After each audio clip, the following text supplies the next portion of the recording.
A confrontation erupted Thursday between protesters and federal officials carrying out a raid on a Southern California farm, with authorities throwing canisters that sprayed what looked like smoke into the air to disperse the crowd. According to Associated Press, vehicles from Border Patrol and U.S. Customs and Border Protection blocked the road in a largely agricultural area of Camarillo, California, lined with fields and greenhouses. There were military-style vehicles and a helicopter flying overhead. Television images showed dozens of demonstrators gathered on a road between fields where uniformed officers stood in a line across from them. In other images, white and green smoke can be seen as protesters retreat. Other images showed protesters shouting at agents wearing camouflage gear, helmets, and gas masks. It wasn't clear why the authorities threw the canisters or if they released chemicals like tear gas. Glass House Farms said on social media that it was visited Thursday by officials for immigration and customs enforcement and fully complied with agent search warrants. The company has a permit to grow cannabis in the Ventura County, and as of last year used half of the space for cannabis while half was dedicated to tomatoes and cucumbers, the Ventura County Star reported. It was not immediately known which agencies participated in the raid. The incident comes as federal immigration enforcement agents have ramped up arrests in Southern California, heading to car washes, farms and Home Depot parking lots to take people into custody while stoking widespread fear among immigrant communities.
Israeli Prime Minister Benjamin Netanyahu says he and U.S. President Donald Trump have a common goal that does not involve coercion.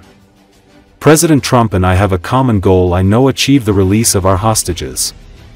We want to end Hamas rule in Gaza. They want to make sure that Gaza does not pose a threat to Israel said Netanyahu Wednesday while visiting Capitol Hill. And pursuing this common goal, we have a common strategy.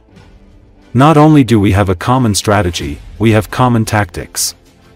This doesn't involve pressure, doesn't involve coercion, and involves coordination. President Trump wants to do, but not at any price.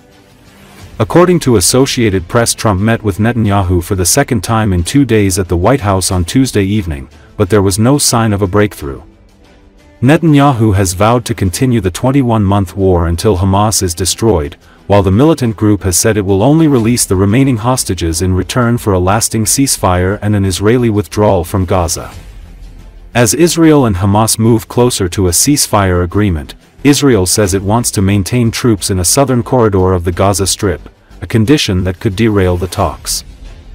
An Israeli official said an outstanding issue in the negotiations was Israel's desire to keep forces in the territory during a 60-day truce, including in the east-west axis that Israel calls the Morag Corridor. The official spoke on condition of anonymity because they weren't authorized to talk with the media about the negotiations. Keeping a foothold in the Morag Corridor is a key element in Israel's plan to drive hundreds of thousands of Palestinians south toward a narrow swath of land along the border with Egypt.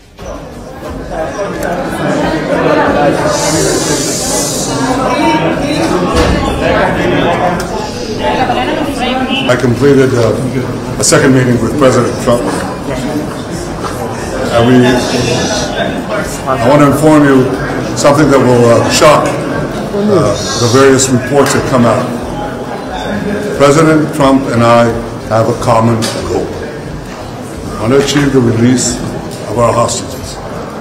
We want to end Hamas rule in Gaza. We want to make sure that Gaza does not pose a threat to Israel anymore.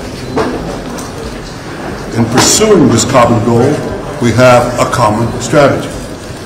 Not only do we have a common strategy, we have common tactics. This doesn't involve pressure, doesn't involve coercion, it involves full coordination.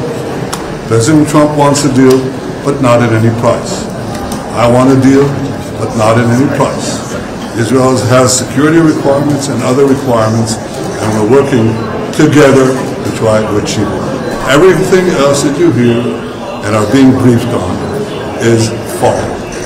It's about as accurate as the reports that you had before the Iran war, about the great tension between us, about the great disagreements between us. And I say, when will they ever learn? I don't know. It's not important. We're continuing, we're pursuing this, and I hope with impending success. We're not pushing out anyone, and I don't think that's President Trump's suggestion.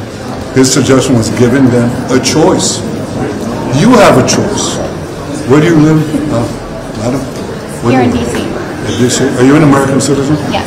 You think you have a right to go to another country if you seek to do so? But sir, you But said the Palestinians should have that right. It's called the freedom of choice and nothing more than that. Sir, No coercion, no. no forcible dislocation. If people want to leave Gaza, they should have the right to do so and not be held at a point of a gun of Hamas to keep them inside if they want to do it.